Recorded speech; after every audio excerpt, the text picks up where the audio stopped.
Good afternoon. This is Globe File on Adami Mogo 93.1 FM Lagos. I'm Ayo Adekeye. Headlines. Federal government to boost power supply with Ayo Adekeye transmission line upgrade. Zambia declares emergency on fuel supply. Iran adamant as deadline looms on Trump's threat.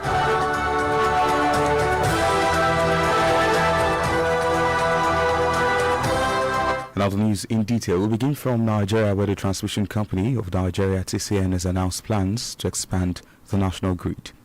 This followed the commencement of the implementation of a Resettlement Action Plan (RAP), including acquisition and clearing of right-of-way for the reconstruction and upgrade of 188 km Ayo Adekeye 330 kV transmission line.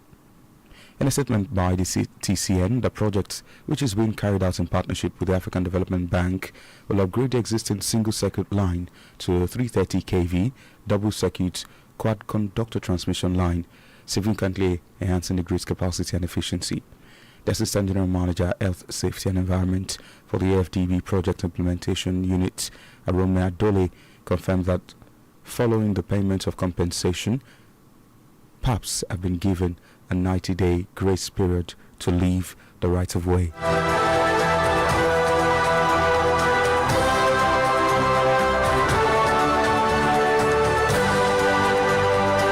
Now the federal government has confirmed the expulsion of American missionary Alex Barber from Nigeria over statements it says could inflame tensions and worsen divisions. The decision follows growing controversy surrounding his activities in the North Central region, with allegations that his comments were capable of inciting unrest. Abiodun Siet, Senior Special Assistant to the President on Community Engagement North Central, confirmed the development during an interview.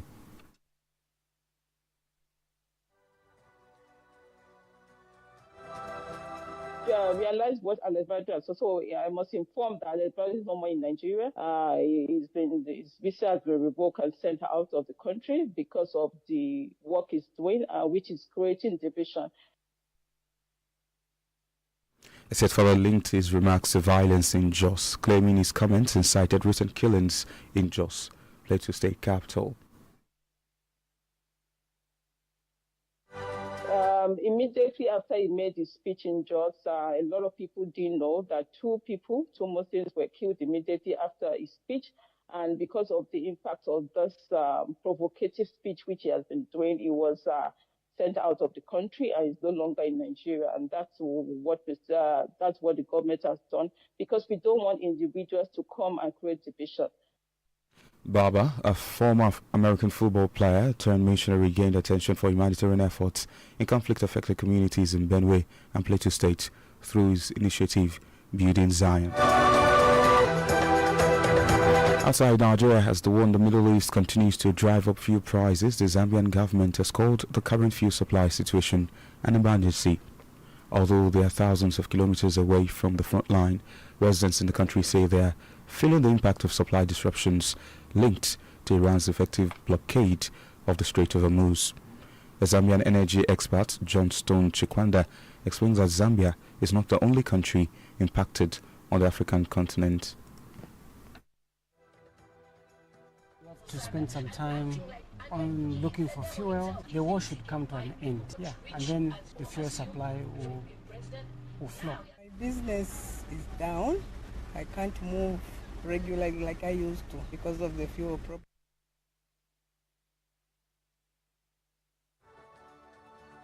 Energy insecurity is huge. It's not just for Zambia, it's about 75% of other African countries. And for Zambia, the price definitely is also going to swing up, just like other countries. And also there is another fear, apart from just the price going up. The other fear is the availability factor. Late March, the Cabinet approved zero rating of value-added tax and the halting of excise duty on petrol and diesel imports for a period of 3 months. In Nigeria, the northern town of Anaba have intensified preparations at the Basilica of St. Augustine to receive Pope Leo next week. The Pope, who landed in Algiers on Monday, where he visited the Makama Ekachit Matthias Monument commemorating the Algerian War of Independence and met Algerian President Abdelmajid Tebboune is scheduled to arrive in Annaba on Tuesday. Parishioners and members of the clergy alike expressed enthusiasm ahead of the papal visit. We are very grateful for this opportunity of the Pope coming here to Algeria. He is coming on the 14th here to Annaba, where we have prepared so well for this occasion. We have so many activities that are going to be taking place, the choir, personal, I'm a dancer, and I can't wait to be able to entertain the Pope because this is a great opportunity. I don't think I'll ever find this opportunity here. Really happy that he's going to come and we are going to host him very well. He will have a very nice mass here with us. The town was home to the ancient Christian theologist and philosopher St. Augustine, a spiritual father for Pope Leo, who belongs to the Augustinian order.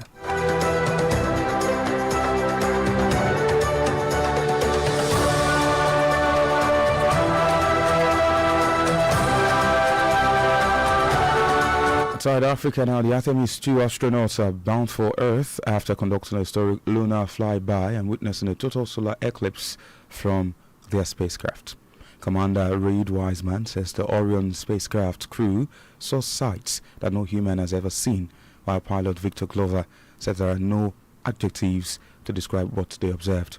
The spacecraft reached its maximum distance from Earth at 406,771 kilometers during the lunar flyby, having previously broken the record for the farthest distance humans have traveled into space. This is Globe File on Adami Mogo 93.1 FM Lagos. Still to come, Iran adamant as deadline looms on Trump's threats. You can listen to Adami Mogo 93.1 FM from any part of the world. Download the Adami Mogo 931 FM app from Google Play Store and Radio Garden. And follow us on Adami Mogo 93.1 FM on Facebook, Twitter, and Instagram. If you have eyewitness stories or exclusive to share, contact the Adami Mogo FM newsroom via mail at newsroom@adamimogofm.com. Or you can dial 070-634-03583. You can dial 090-319-69629. Adami Mogo 93.1 FM Lagos, voice of the light.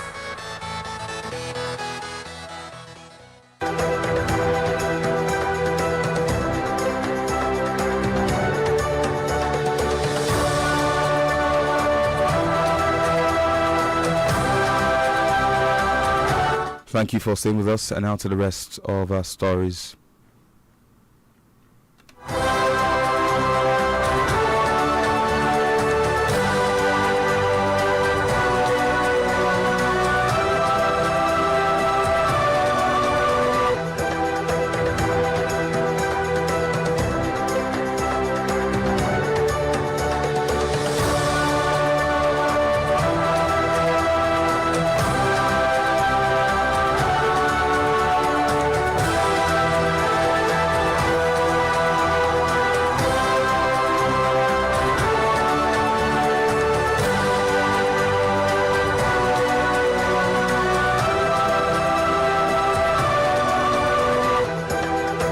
Middle East, Iran has showed no sign of backing down today, hours to a U.S. deadline for it to reopen the Strait of Hormuz, defying threats by President Donald Trump to rain hell on Tehran.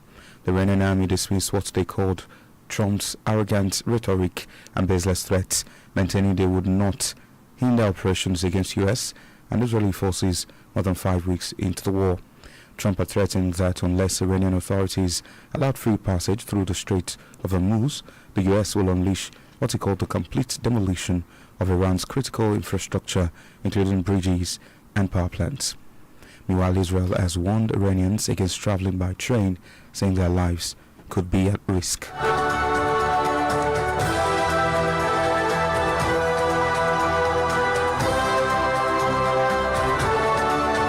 In Asia, the leader of Taiwan's main opposition party, Chen Ling-won, has arrived in China and is expected to meet President Xi Jinping in a closely watched visit.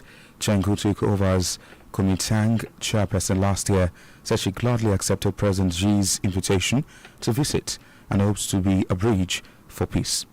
The KMT's first incumbent chief to visit China in a decade is expected to meet Xi later on a 6-day trip, which will span Shanghai, Nanjing and Beijing. Beijing cut off some communications with Taiwan after the Democratic Progress Party's Tsai Ing-wen became president in May 2016, citing Tsai's refusal to endorse the concept of a single Chinese nation.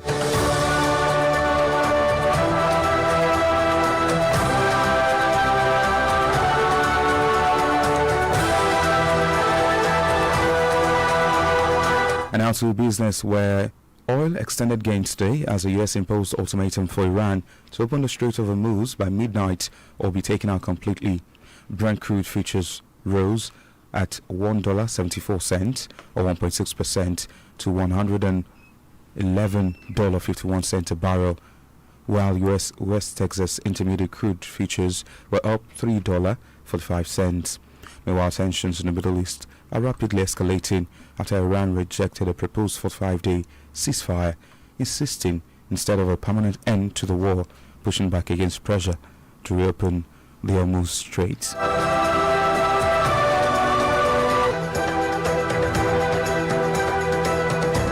Now to sports, where Wales captain and former Arsenal midfielder Aaron Ramsey has retired from professional football with immediate effect. The 35-year-old, who had been without a club since leaving Mexican side Puma Sunam last year, is now expected to pursue a career in coaching.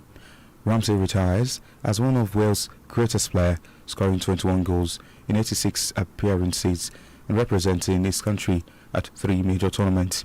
He played an integral role in Wales' historic run to Euro 2016 semi-finals and in a place in UEFA's team of the tournament. And now to entertainment. American rapper Kanye West has asked to meet members of the Jewish community in the UK after controversy over his headline booking at this year's UK Music Festival Wireless. In a statement, the rapper, now known as Ye, said he had been following the conversation around the music festival and would want to address it directly. In addition to meeting with members of the community in person in a dialogue, Ye vowed to show change through his action. Recall, the controversial rapper has caused outrage for almost half a decade of anti-Semitic, racist and pro-Nazi comments. He had earlier apologized in a lengthy statement in January, blaming maniac episodes caused by bipolar disorder.